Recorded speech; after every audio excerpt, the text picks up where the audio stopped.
Good morning. It is my pleasure to introduce to you Mariusz Lemańczyk from Nicolaus Copernicus University in Toruń, Church of Ergodic Theory and Dynamical Systems.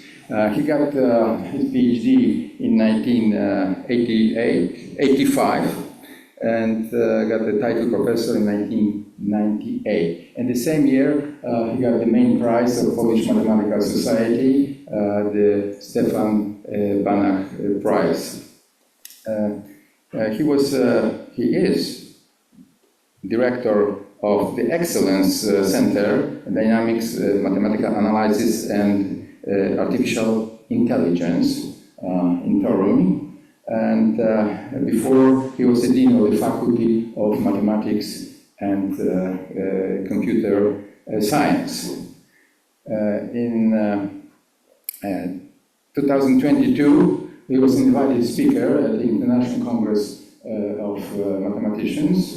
The same year, he got the Sierpiński Medal and Lecture, which is organized jointly by Polish Mathematical Society and University of Warsaw. And then he moved for a year to the Institute of Advanced Study in Princeton. He's a world specialist in ergodic theory and many connections, interactions with many other branches of mathematics, like number theory. So ergodic theory is, in a sense, theory of everything. And unfortunately, Mariusz will not be here today, but I'm sure that his ergodic trajectory will move him and us at the same time and the same place that is here. Mariusz, now the Zoom is yours. Thank you, Jacek, for introduction. So I'd like to say a few words on a very popular conjecture by Peter Sarnak, formulated exactly 15 years ago. It is still open despite effort of many mathematicians. So today it's a kind of introduction to the problem. So what is it about? So you can see now the formulation of Sarnak's conjecture on the first slide. So what is it about?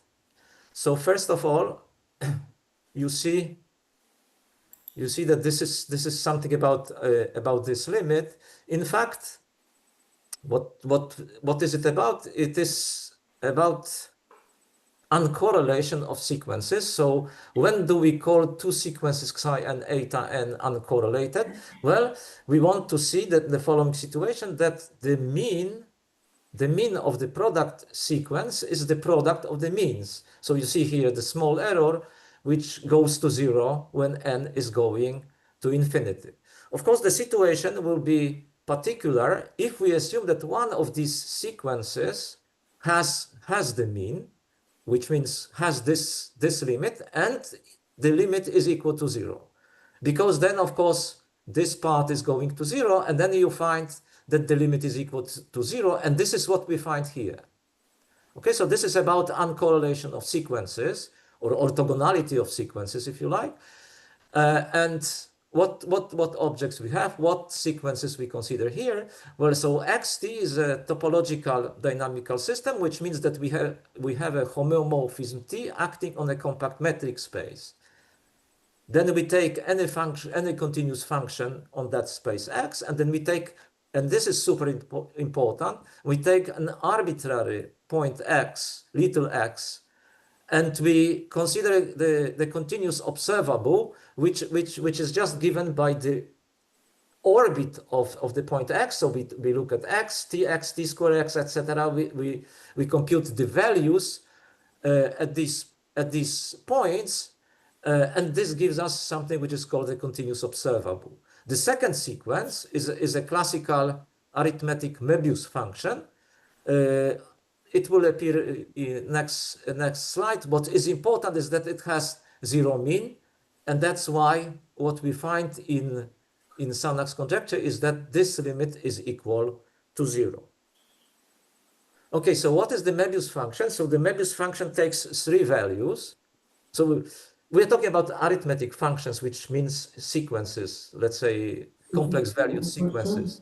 So the Möbius function takes 3 values, namely 0, 1, and minus 1. It is 0 if it is 0 at n when n is divided by non-trivial square. So in other words, it's non-zero on square-free numbers. And if a number is square-free, it is the product of a certain number of different prime numbers. So then the value is +1, -1, depending on the parity of prime factors. A function which is very close to the Möbius function is the Liouville function. It takes only 2 values, -1 and 1, and it's very similar to the previous situation. Namely, we just look at the number of prime factors of the number n, counted with multiplicities, and then we consider just the parity. I mentioned that, well, it's important that the mean of the function is equal to, of a certain function is equal to 0 when we consider uncorrelation. So it is indeed the case that the mean of the Möbius function is equal to 0, or the Liouville function is equal to 0. This fact looks as something very easy. In fact, it's not easy, and this is you can prove, or this is a classical result, that the fact that the mean of these 2 functions is equal to 0, it's equivalent to the prime number theorem. And the prime number theorem, I just recall, it tells us that the number of the primes in the initial interval 1, capital N, of natural numbers is approximately equal to n divided by log n. Mariusz, excuse me, do you hear us? Excuse me? Oh yes, you hear us. There were some questions and we lost the. We heard you, but you didn't hear us. But there was a question. I can't hear you. Really, Yes, I have a question. Can you hear me? No? Sorry. Yeah, but Mariusz, you hear me? Yes. I can hear you. Yes. Okay, so maybe I will pass my question to. Okay, I'm sorry. You can continue. Okay, thank you. Well, so I also would like to recall an older conjecture, which is 60 years old by now, and this is a conjecture formulated by Chauly in 1965, and it just claims that if you look at the autocorrelations of the Liouville functions, so then these autocorrelations are always vanish. And we will see in a while, well, in some, let's say, during this talk, I mean, what kind of randomness this is about. I mean, this Chauly conjecture is about. Well, just returning to Möbius and Liouville functions. So these are good examples of so-called multiplicative functions. So if we consider the set of natural numbers, so we have two structures, the additive structure, we know how to add natural numbers, but we also can multiply numbers. And multiplicative functions are those that preserve this multiplicative structure. So u of mn is equal to u of m times u of n, but we assume that m and n are coprime. So for example, if you take this Möbius function, so we can assume that m and n are square free, because otherwise you will see easily that this is 0. So then why is it multiplicative? So well, the trick is that if we assume that m and n are coprime, so then the sets of prime numbers, of prime divisors of m and n, respectively, these two sets are simply disjoint. Notice that the Möbius functions, if you take the Liouville function, so the Liouville function is even completely multiplicative, so it means that u of m and mn is equal to u of m and u of n without this coprimeness condition. Of course, mu the Möbius function is not completely multiplicative, because at each square it is equal to 0. Okay, I forgot to tell you that when I was talking about this prime number theorem, that if you think that, well, okay, so this is already a deep theorem, so, all right, so the fact that the mean of the Möbius function is 0, it's a highly non-trivial fact. But if you require a little bit more, right, that these are sequences of ones and minus ones, let's say, when we are here. So if we have this condition, it means that we have considerable cancellation of plus ones and minus ones. But if you require a little bit more, for example, that this cancellation is of square of n order, then in fact this result is already equivalent to the Riemann hypothesis. Okay, well, multiplicative functions. So we have seen the definition. So you can see that because this multiplicative structure of natural numbers is infinitely generated, and in fact it's generated by the powers of the primes. So if you want to define a multiplicative function, you have to know its values at the powers of the primes. This of course shows us how many multiplicative functions we can have here. And even if we restrict to completely multiplicative functions, then we have to know only the values at the primes, so you can see how rich the set of this function is. So multiplicative functions are expected to be random. It is not very well precise, and let me recall what is written in the monograph by Kowalski and Iwaniec on analytic number theory in 2004. Well, so they formulated there something like Möbius randomness principle, which says the following, that mu is so random that it does not correlate with any reasonable sequence. They didn't define what does it mean reasonable.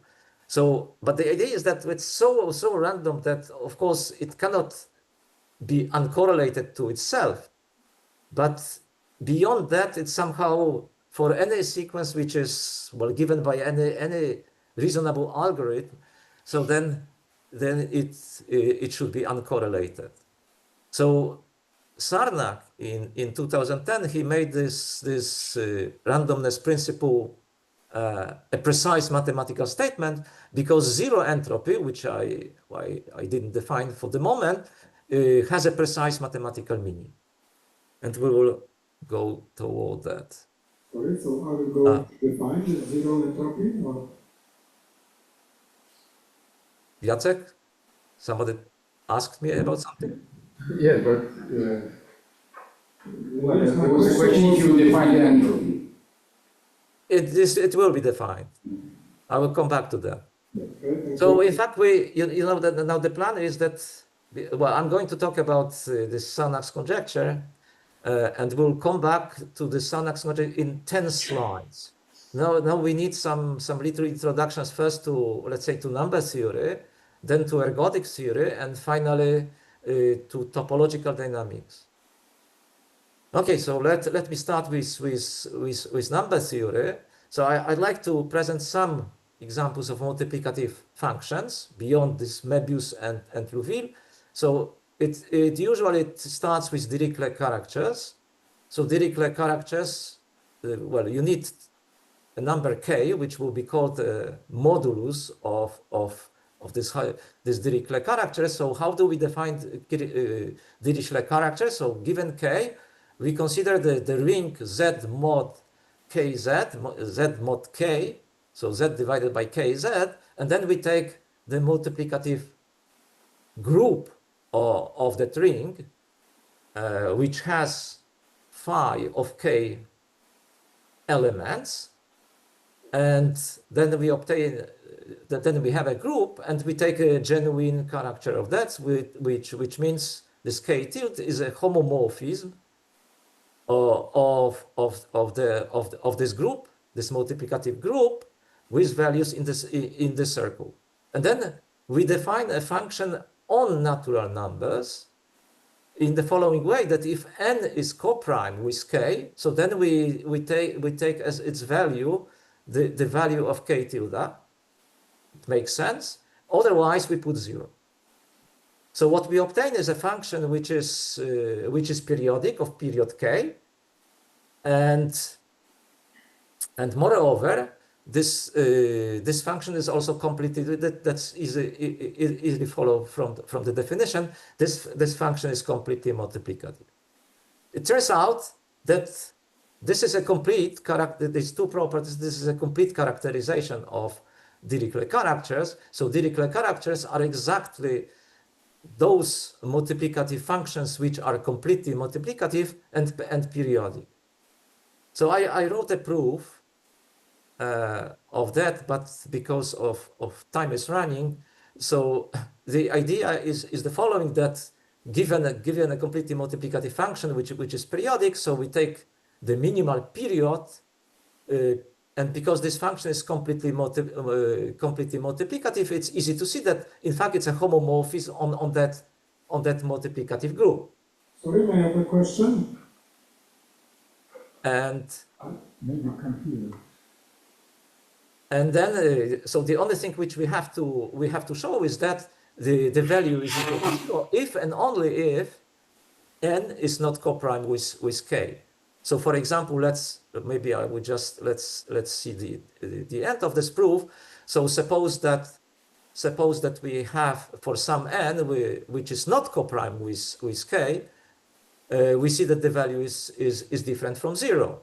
So then take a prime which divides the greatest common divisor of n and k, and it's because u of n is different from 0, then u of p has to be equal to 0, because n is a multiple of p and u is completely multiplicative. And now if I take any m and we write u of m times u of p, because the function is completely multiplicative, then it's the same as u of mp. Now, because the function is periodic of period k, so I can write this, but now I see that p divides this mp and p divides k, and using complete multiplicativity, we obtain this. But u of p is different from 0, so it cancels on both sides here, and we obtain that u of m is equal to u of m plus k divided by p, which is in contradiction. So in other words, this function u is periodic of period k divided by p, which is of course a contradiction with the definition of the number k. Okay, so these are Dirichlet characters. There is another classical family of completely multiplicative functions, and they are called Archimedean characters. So you can see that these Archimedean characters are indexed by real numbers, and to each n we associate simply the number of modulus 1 and to the it. So clearly this function is completely multiplicative, taking values in the globally taking values in the unit circle. So this function is particular. For example, it is so-called slowly varying arithmetic function. So which means that if we fix j and we look at the value of this function at n plus j and compare this to the value at n, we see that this function is somehow flat, right? It's just the difference is going to 0 because of the simple equality here. Okay, so we can wonder what is the mean of this function, or ask first maybe if the mean really exists. So then, so in other words, we would like to compute this value. Sorry that I changed t to alpha, and t is becoming a variable now. So I'm going to compute this value, and of course we should divide by n if we want to compute the mean value of this Archimedean character of index alpha. So by using Euler summation formula, we find this kind of expression, You see an integral. And then because, well, here it's very easy to compute the primitive, we find, so the first term gives us this. So you see that this is n times certain number of modulus 1 divided by this constant. Now the second term, so what we see in the second term, of course, so this part is fractional part of t, so this is bounded by 1. What we see here is 1 divided by t times numbers of modulus 1. So what you see, with I can evaluate, I mean, the modulus of this integral by integral 1 from 1 to n of the function 1 over t. So don't be surprised that we found here this log n. And then there are some terms which are still smaller than that. But okay, so now we look at this expression and we divide by n, so this 1 here disappears, and you have n to the power I alpha. And you can guess from that in fact Archimedean characters, they have no mean, right? This sequence n to the I alpha, well, you can see it's maybe here, I mean, especially if you know something about irrational rotations. So anyway, there are uncountably many accumulation points. So you cannot, we don't have the mean unless alpha is equal to 0.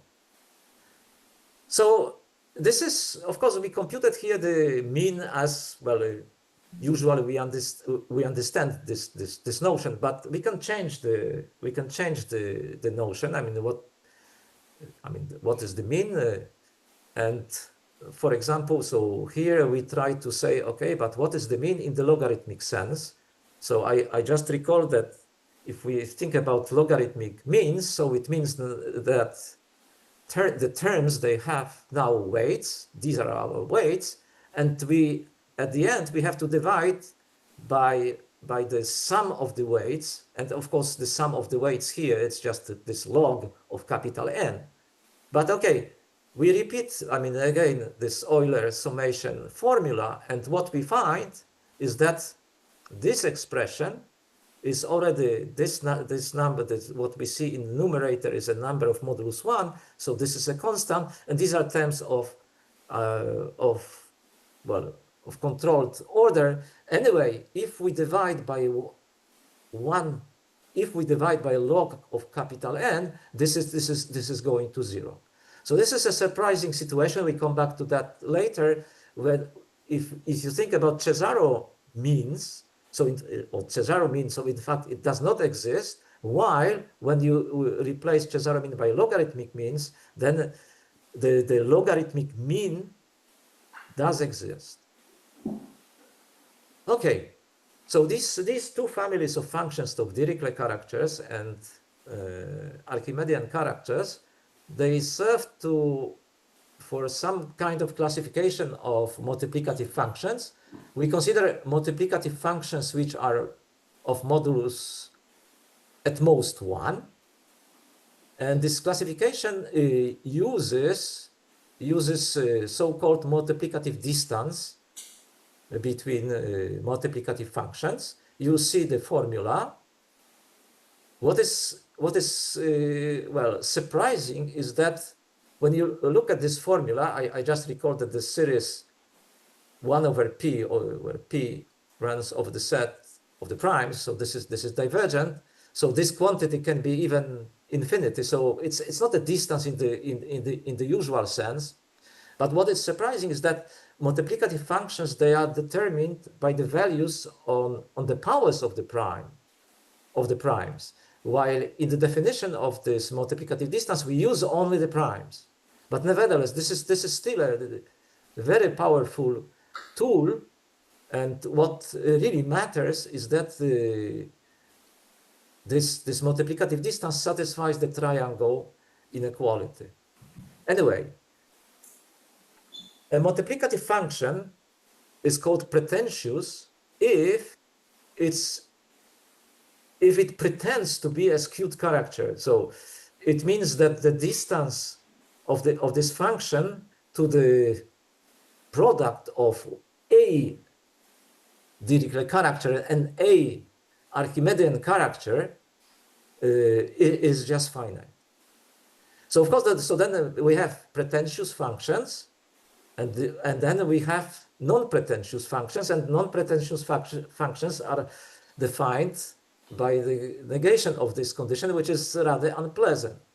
But there is a beautiful result by Debussy and Delange, which tells us that U is non-pretentious if and only if the mean of U along any arithmetic subsequence is equal to 0. So such functions are also called strongly aperiodic, because you can guess that this exactly means that these are functions which are orthogonal to all periodic sequences. So looking at functions which we have seen so far, so mu and lambda, you can guess that these are functions which are strongly aperiodic, so these are non-pretentious functions. But for example, if you take the square of the Möbius function, which is the characteristic function of the set of square free numbers, so this function is pretentious because its distance to the constant function equal to 1, which is a Dirichlet character or Archimedean character also, is finite, right? Because, well, when you write this formula, so mu of p is equal to -1. There is only one prime divisor, but because this is squared, so this is 1 minus 1, so this is even equal to 0. So of course, pretentious functions are not expected to be random. You can guess this, while these strongly aperiodic functions are expected to be random. Well, we'll see this later. So that's this introduction to number theory. And now let me tell a few words about ergodic theory. So in ergodic theory, we deal with measure-theoretic dynamical systems. So formally, these are quadruples x, b, mu, t, where x, b, mu is a probability space, and t, which is defined almost everywhere on x, is a bimeasurable bijection, which what's important is that the measure is preserved. So I take a set, I take its image or a pre-image, and well, so shape, of course, has changed, but not the volume, right? Not the measure. Then we want to see what are indecomposable objects in this theory, and these are so-called ergodic. Okay, so I will also use the abbreviation that I will not talk about x, b, mu, because if I have t, I have everything. Everything is implicit. So we often say that t is just an automorphism, measure-preserving automorphism. We need to somehow emphasize that it's a measure-preserving category of objects. Well, okay, so we call that t is ergodic if there are no invariant sets, t-invariant sets. So we don't want to see that there is a certain set on which, well, in fact, we can study dynamics. But from each set, somehow, intuitively, we can go to any other part of the space. So there's a simple exercise showing that t is ergodic if and only if each invariant function, I mean, measurable invariant function, has to be constant. What is important is that if you have this measure-preserving automorphism, so it determines the unitary operator on the Hilbert space of square integrable functions on X, and this is just given by the composition of a function with t, and because t is measure-preserving, so ut is scalar product preserving, so it's a unitary operator, and sometimes it happens that you have a dynamical system in which you can find the eigenfunction of this unitary operator, u sub t, and in fact these eigenfunctions, they will give you an orthonormal basis of the L2 space. So this is of course very particular situation, and in this situation we say that t has discrete spectrum. So a good example of this phenomenon is when we consider on the additive circle, when we consider irrational rotation. So we can, well, you can check that this is an ergodic automorphism. We consider Lebesgue measure, of course, on the 0, 1. And it has discrete spectrum, because if you take a function, a character, fn of x is exponential 2 pi I n x, when you replace x by x plus alpha, you will obtain that this fn composed with t as e to the power 2 pi I n alpha times fn. And of course, functions of that kind, they give us an orthonormal basis in L2. Well, in general, once we have a measure-theoretic dynamical system, and if we take a measurable function, so then we can obtain a process, right? This is f composed with t to the n. Okay, so this is the notation. The fact that this is measure preserving can be translated into the probabilistic language by just saying that this process is stationary. So when you take a vector of these variables, so its distribution does not depend on the time. Okay, so we have many stationary processes which are given by these measurable functions. And if we can find f so that this process which we obtain is independent, and the smallest sigma algebra which makes all the variables measurable is just the whole sigma algebra, so then we say that this automorphism which we consider is a Bernoulli automorphism. Okay, so I promised to say something about entropy, but well, so let's start it. It's just a brief introduction. So if we have a random variable taking finitely many values, then the entropy is defined by this formula, right? It's a Shannon entropy. So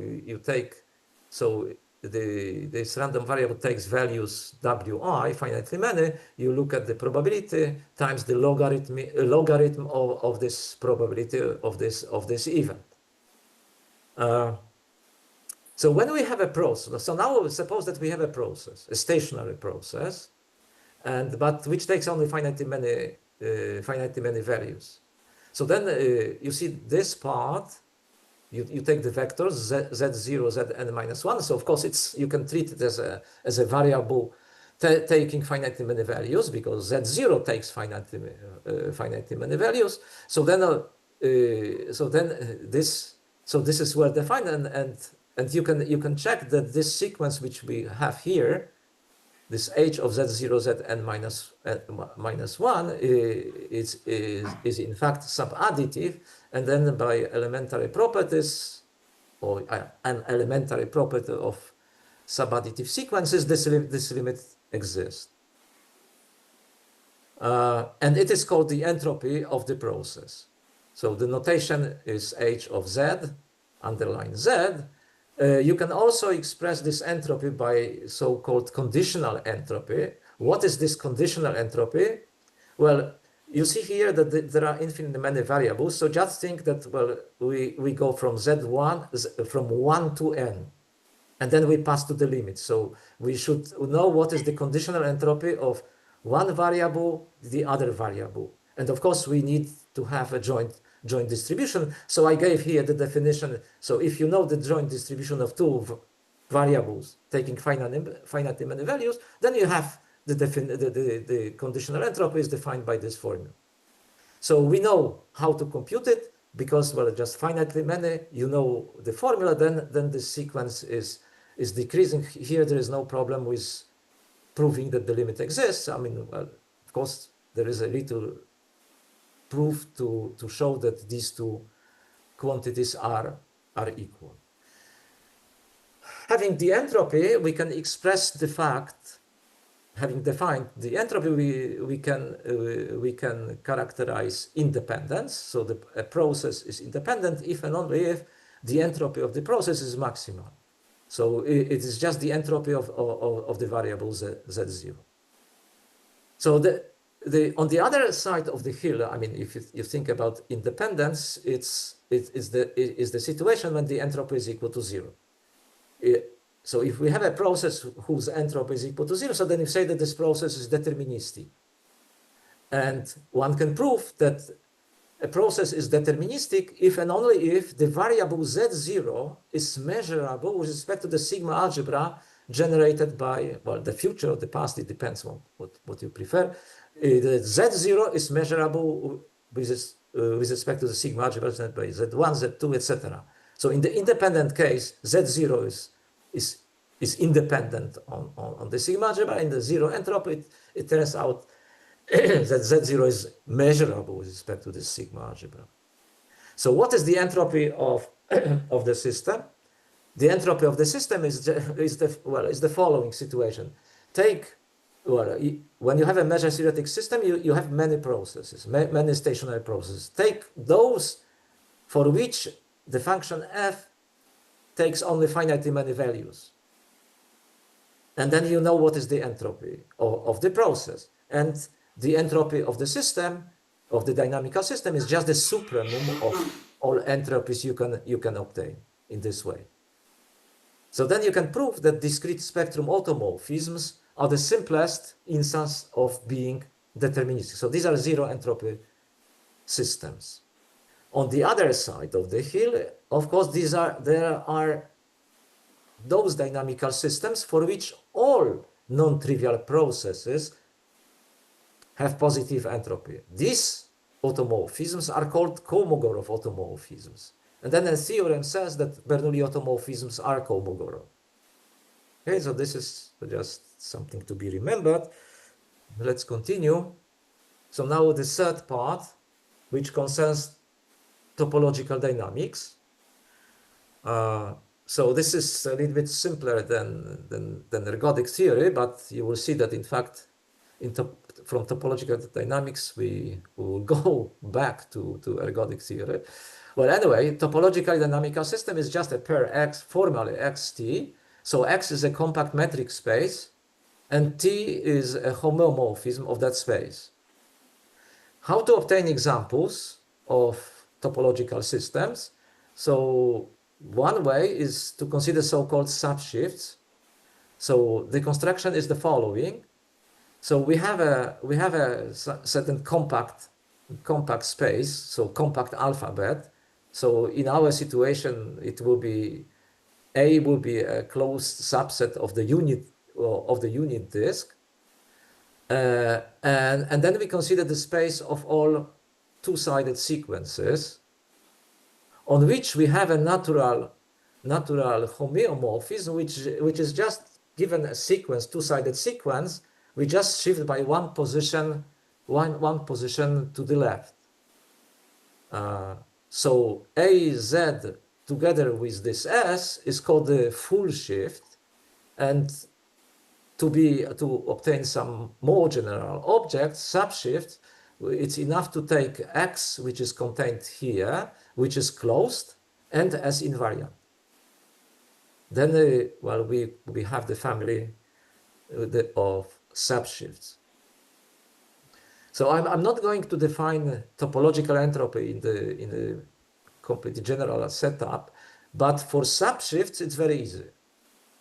Namely, okay, so you have so you have a certain bunch of two-sided sequences. You fix n, and then you consider any point in this capital X, and you look at the window of length n.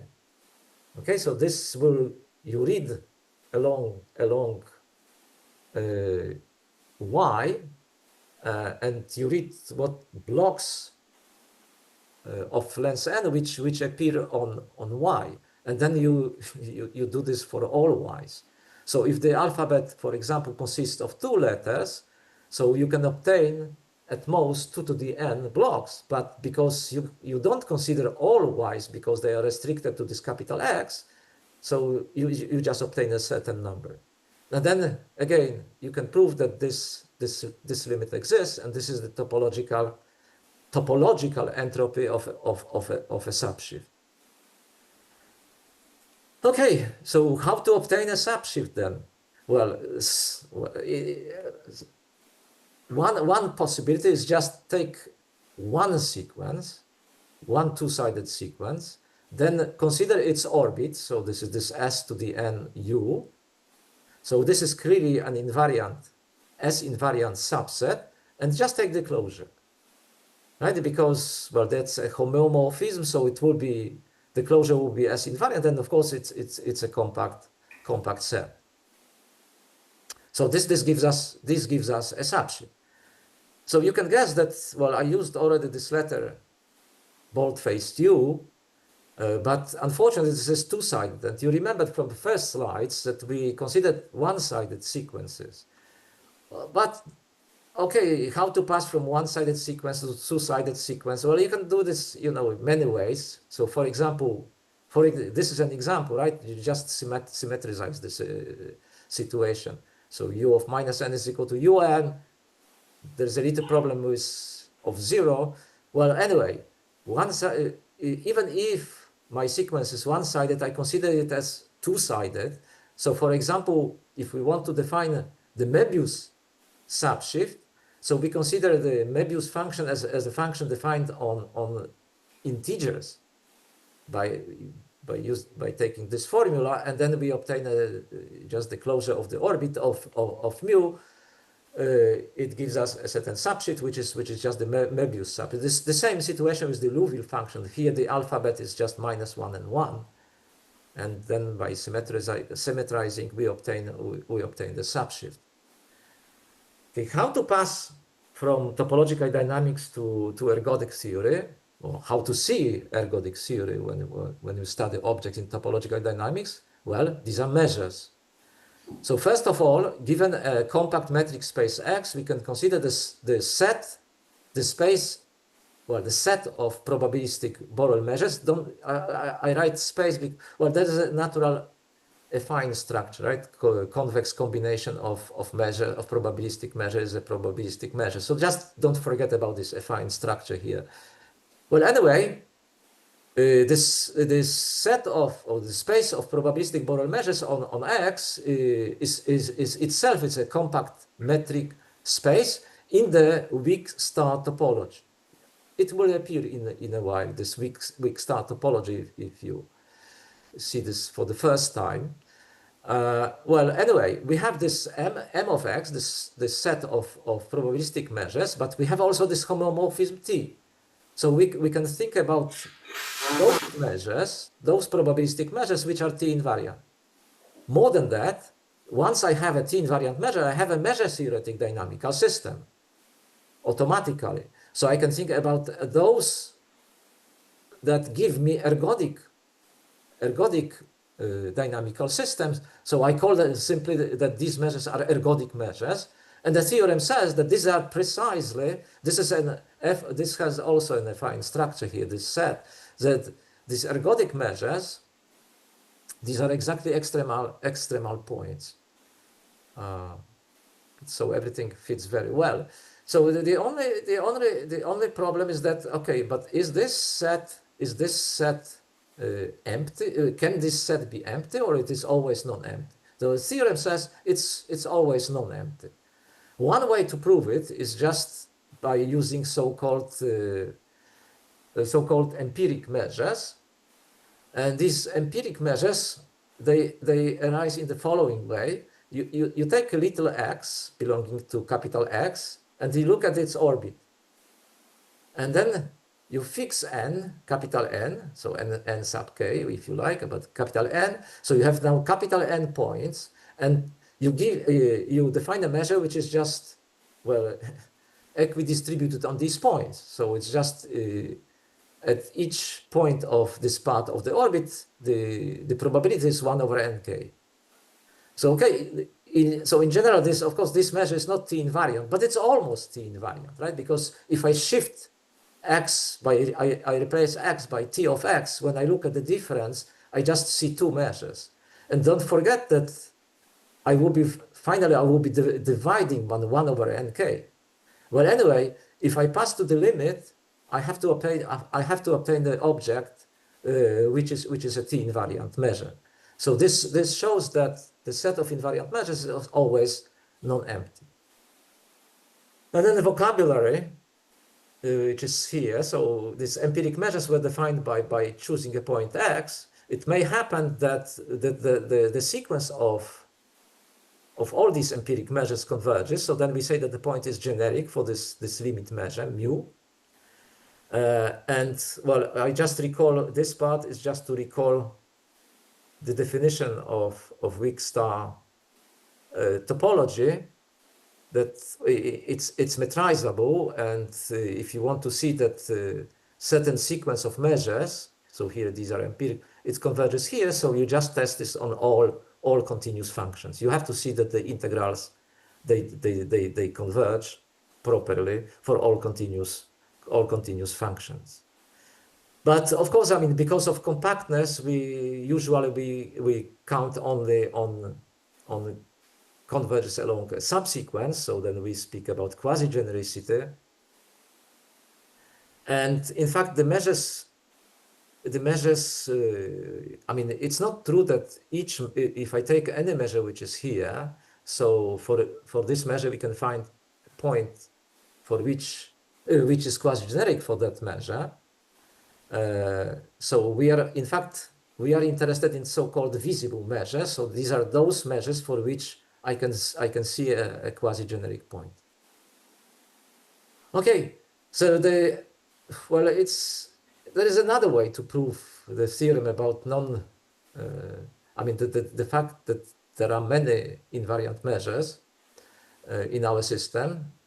You can, instead of looking at empirical measures, as we did this before, we can in fact repeat the same construction, but we don't average in the Cesaro, this classical way, but we use logarithmic way of averaging. So then, of course, I mean, what I want to say that, okay, so this is a sequence of probabilistic measures. It has along a subsequent converges. Okay, so that's the same. So why the final object is T invariant? So again, I have to see what is the difference here. So you make computation, you find, well, something which is easy, like here. But of course, you will not see complete cancellation when you replace x by tx.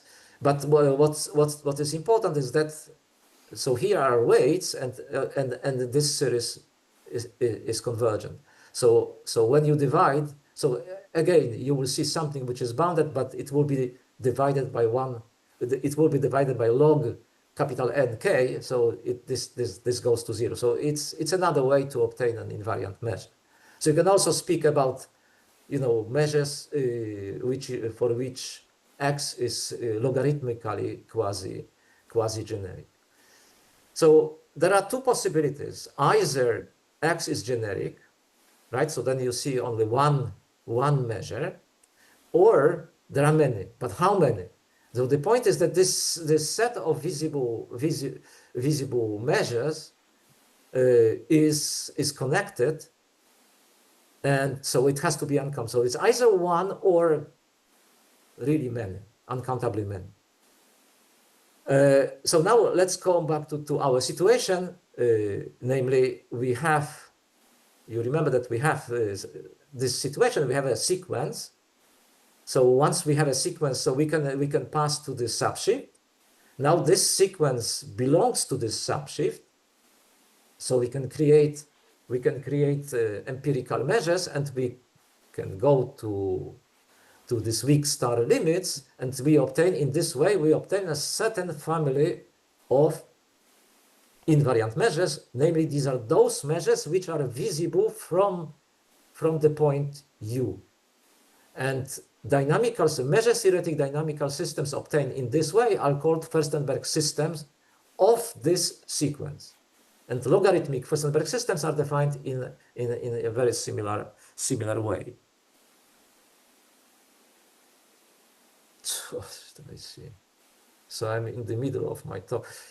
So Jacek, how much time I have? 10 minutes. 10 minutes, right? Okay, 12. What did you say? 12. Okay. There is a clear relationship between topological entropy and the entropy of invariant measures. It's given by the variational principle, and you see that the topological entropy of a system is given by the supremum of of all measure-theoretic entropies. Okay, so what can be said about Furstenberg systems of pretentious functions? So let's say I will continue only with the simplest examples.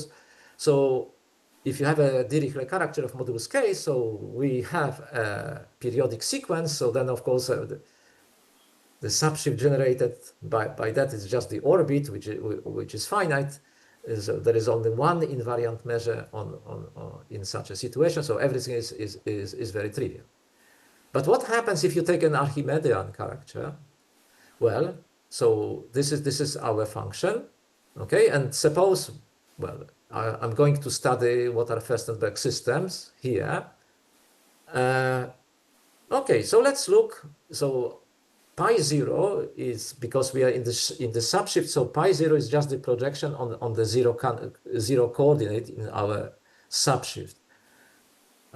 So what's the difference between pi 0 and pi 1? So this is a continuous function. Because it's a continuous function, using the definition of topological entropy, using the definition of kappa, we can compute the limit by computing the limit 1 over nk, and then you take this function and you sample at Sn to u.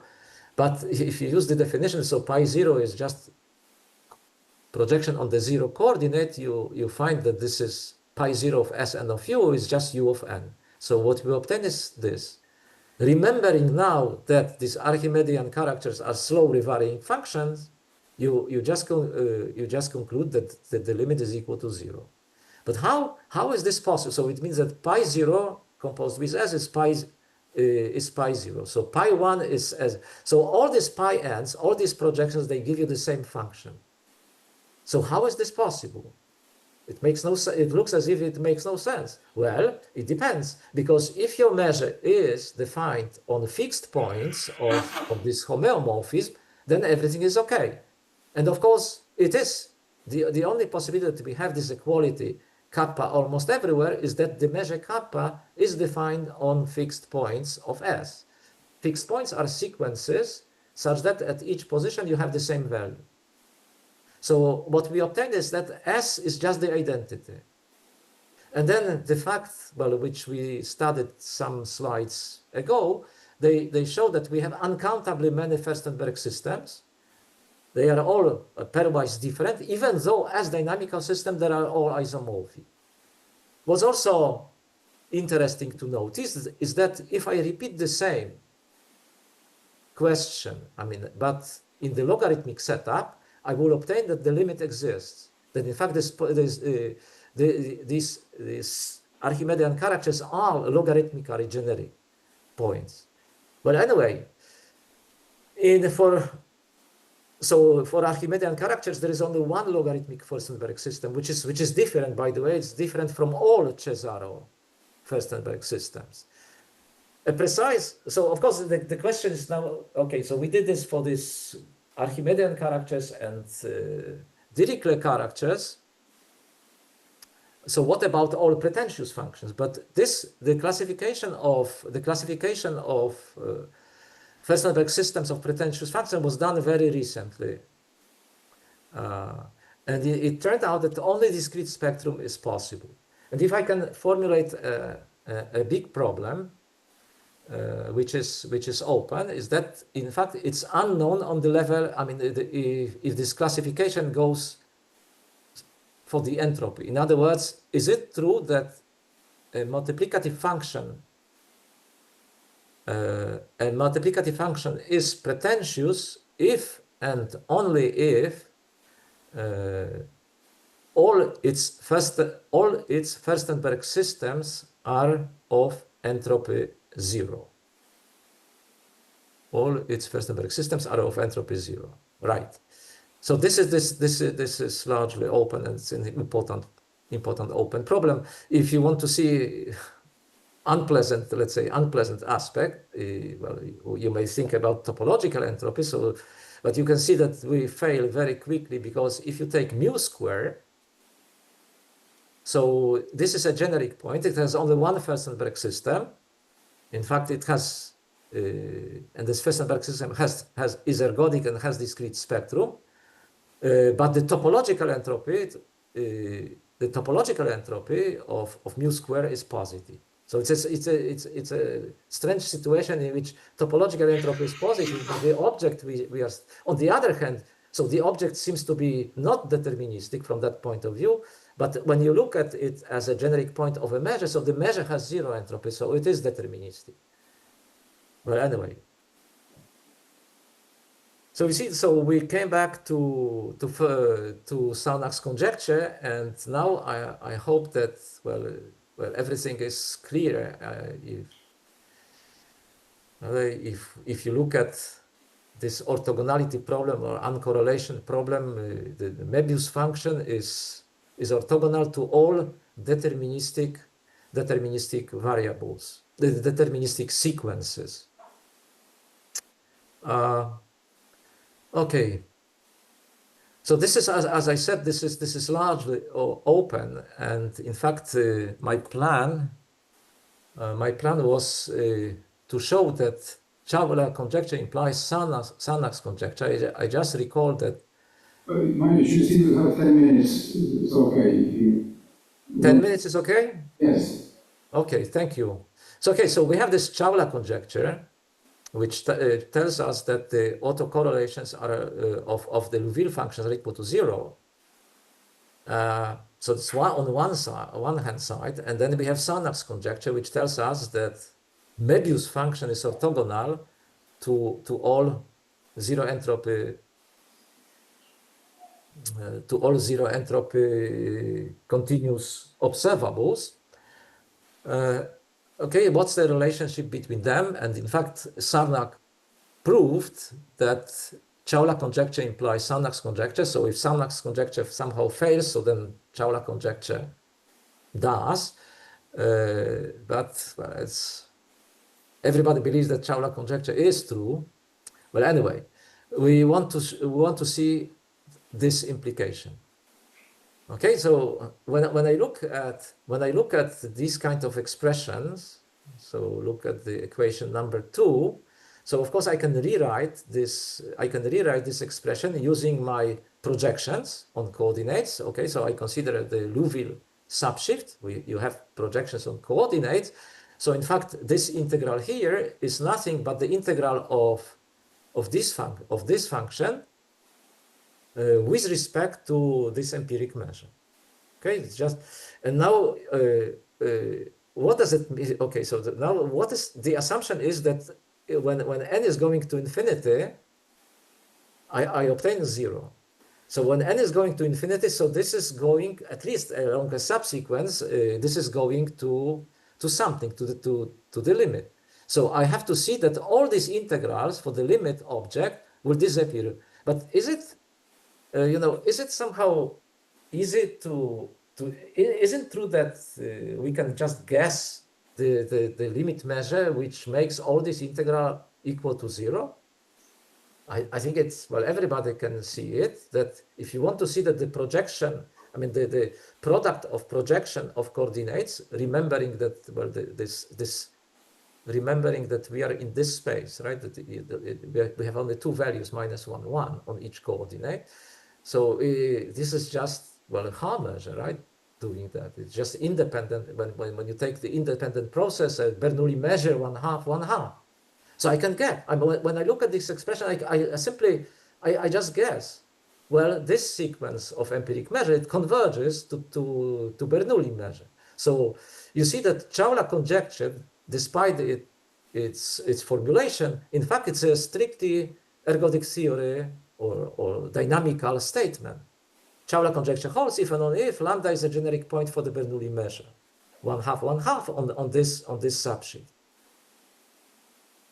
Okay. So of course, I mean, if you want a formal proof, so you guess this measure and then you use Stone-Weierstrass theorem. I mean, these projections, they separate points, and well, you can generate an algebra of continuous functions. Well, anyway, so the idea of the proof which I present to you, which comes from from a different method, it's not the original Sarnak's proof, is the following. So I'm going to prove first the Sarnak's conjecture for the Liouville function, and then somehow I show you how to pass from the Liouville function to the Möbius function. Okay, so why does it work for the Liouville function? Well, so I want to prove this. I treat this lambda of n, that this is pi 0 s to the n at the point lambda, and then so in other words, I don't want this is not symmetric, right? Here is a function, an automorphism or homeomorphism, and here is not. But of course, it is the same expression. It's pi 0 s to the n of lambda. And then the idea is, okay, so take the product space, you have the product transformation, study empiric measures. Certainly you can go to a limit, okay, you obtain a measure, and what is the property of this measure? Well, this measure is invariant under T cross S, and also this measure, I can slightly control what the projections are. Namely, the projection on the first coordinate, it has, my only knowledge is that this measure has entropy 0 because of the global topological entropy on X is equal to 0, so I use variational principle. The projection of this measure on the second coordinate is this Bernoulli measure 1/2, because this is Chawla conjecture, which I assume to hold. Okay, so I know that this is so-called a joining of a 0 entropy measure and of the Bernoulli measure. So the only thing I have to prove is that this integral vanishes for each row which we obtain by varying convergence along subsequences. Okay, so that's so this is what I said, that the entropy of nu is equal to 0, and on the other coordinate we see that the projection is just the Bernoulli. So my task is to prove that in fact 0 entropy is called that the 0 entropy is disjoint with Bernoulli automorphisms, which means that the only possible way of joining two such objects is just by taking product measure. Because if I have product measure here, if I know that this is product measure, so this will be the product of integrals, but the integral of pi 0 with respect to Bernoulli is equal to 0. It looks trivial, right? But in fact, it's prime number theorem, which tells me that this is the case. Anyway, so I want to this. So I have this any continuous function. So I replace this continuous function by a function which takes finitely many values, which of course it's perfectly justified because we consider joinings, and then the final. So this is the crucial part of the argument. We want to show somehow that 0 entropy is disjoint with this Bernoulli business. So we have two processes. One process is this independent process given by projections on coordinates, and the second process is deterministic. It's just given to us by this. So now look at this sequence of inequalities. So it's clear that the entropy of this independent process is smaller than this, and that the entropy of this underline pi underline y, because, well, this is less complicated system, right? It's a function. This process is somehow a function of this process, or in ergodic theory or in dynamics, we say that that's a factor of this process. So the entropy here must be larger. Then we use subadditivity of the entropy. So this is smaller than the sum of entropies, and because here the entropy is equal to 0, we assume that this is 0 entropy system, so we obtain an h of pi.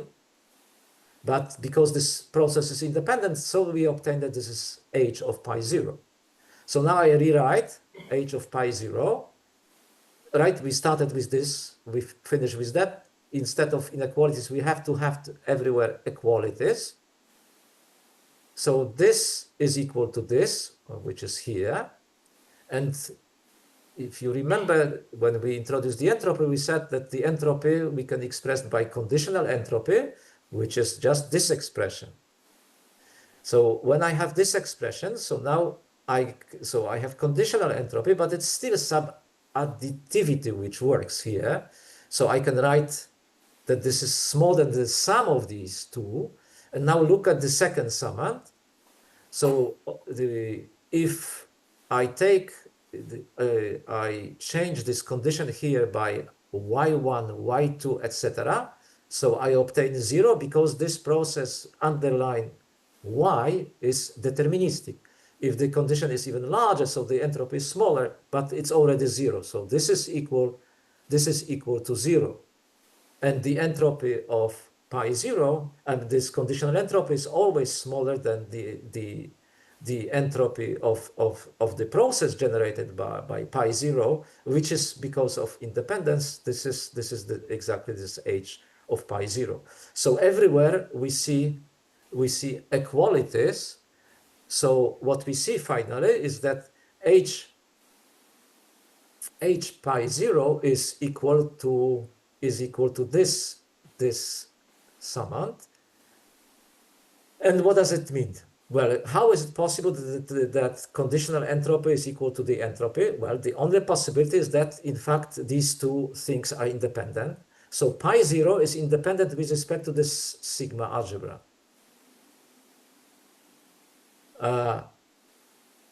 Okay, but if this is independent with respect to this sigma algebra, it is also independent with respect to the sub-algebra of this sigma algebra, namely by the sigma algebra generated by this tail, y1, y2, etc.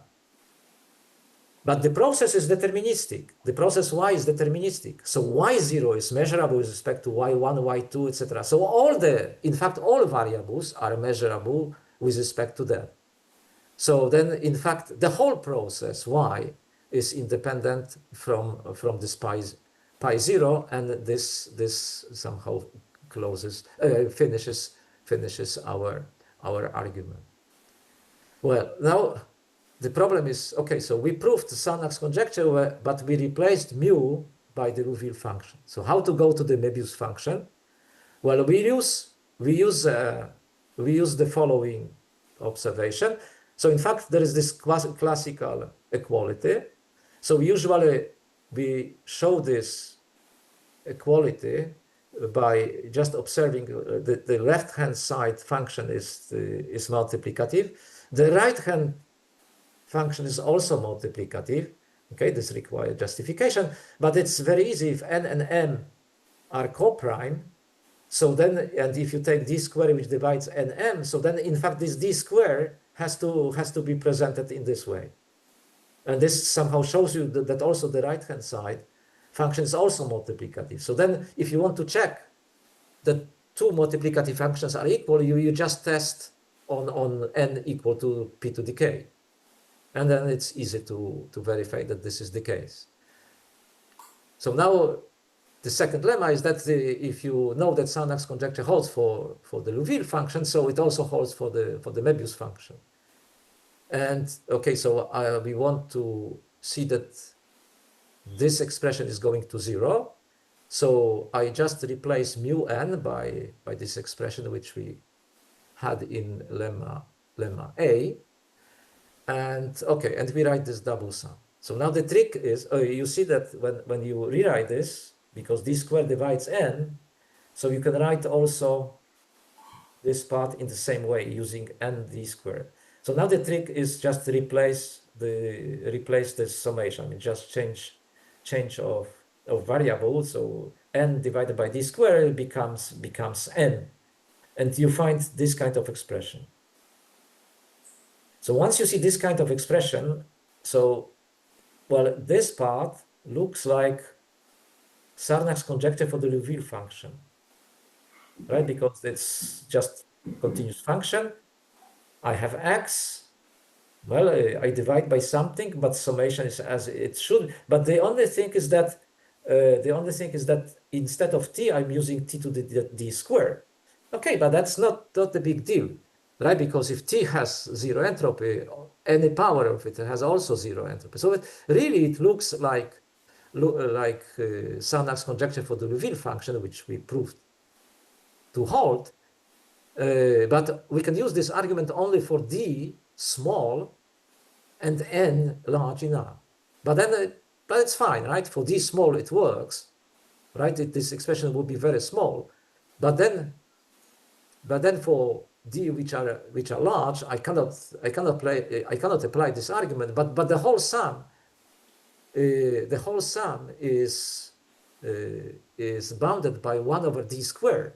But this series converges, right? So the tails of this series, they are also as small as I want. So in this way, we just proved that it's indeed the case. And in order to prove the equivalence of both conjectures, it was just even easier equality. So if you know that the Sarnak's conjecture works for the Möbius function, it also works for the Liouville function. And I think I stop here. Thank you. Thank you very much.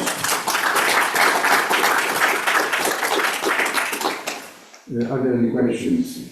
I guess you should come here, because otherwise we should not hear.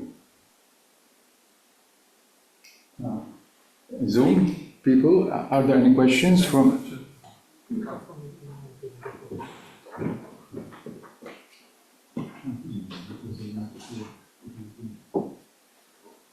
Hi, can you hear me?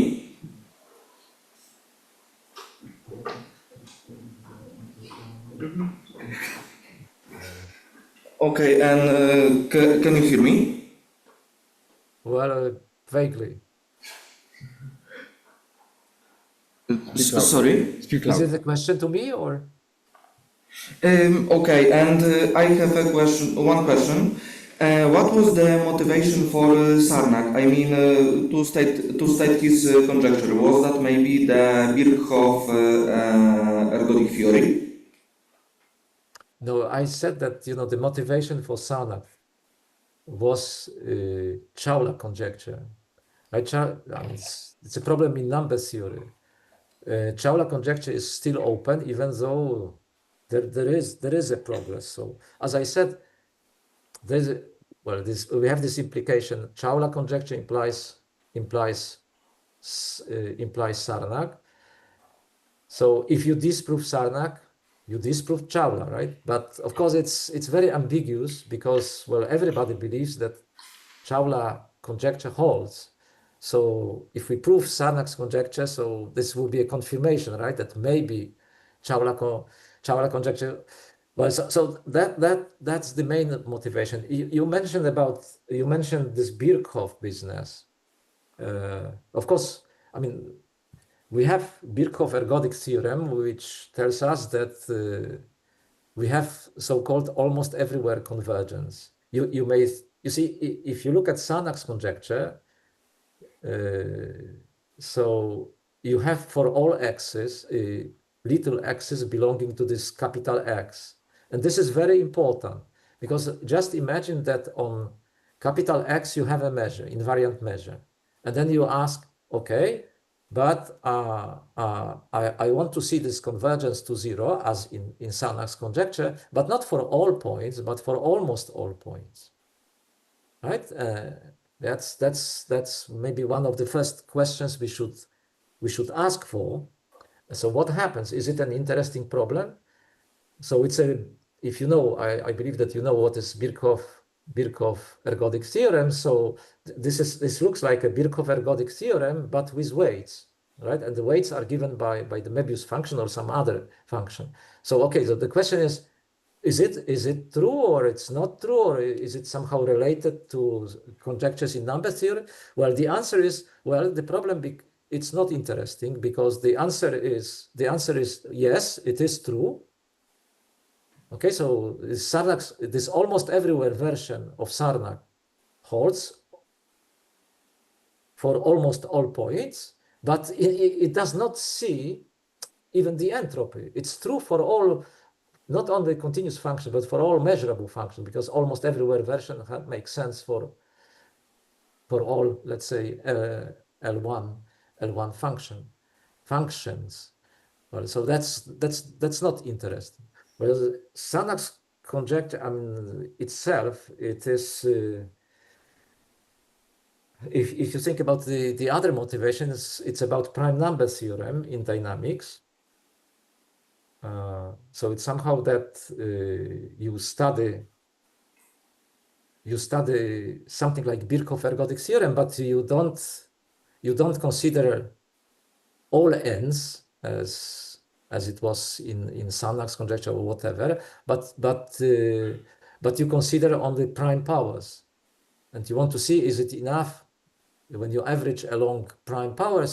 Can you somehow say something about the limits? And again, in this version, what is important is that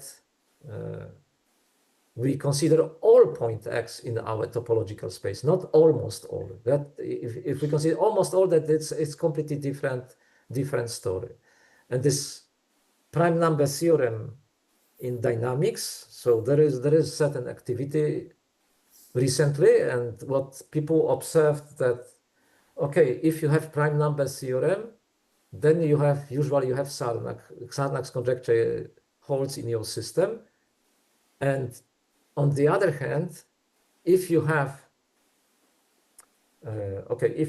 prime, and if you have Sarnak's conjecture, but somehow there is a certain speed, you can say something about some quantitative situation. So then in fact prime number theorem holds. But well, you cannot make it. You cannot. I mean, no one of these conjectures formally implies the other. It's just on some meta level.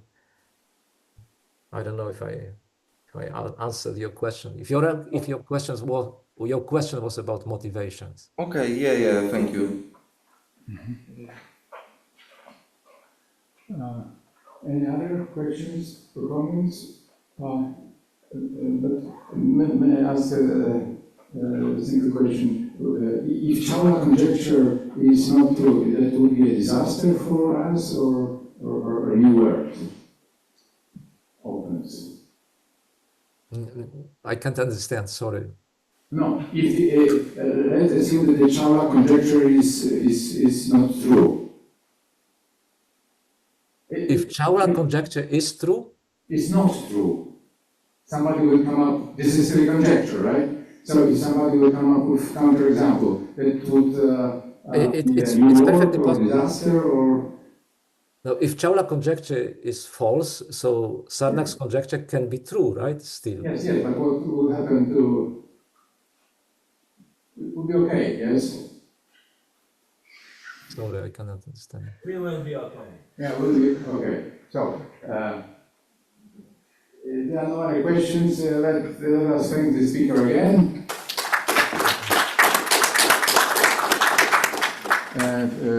Thank you. I will shut the recording. Stop the recording.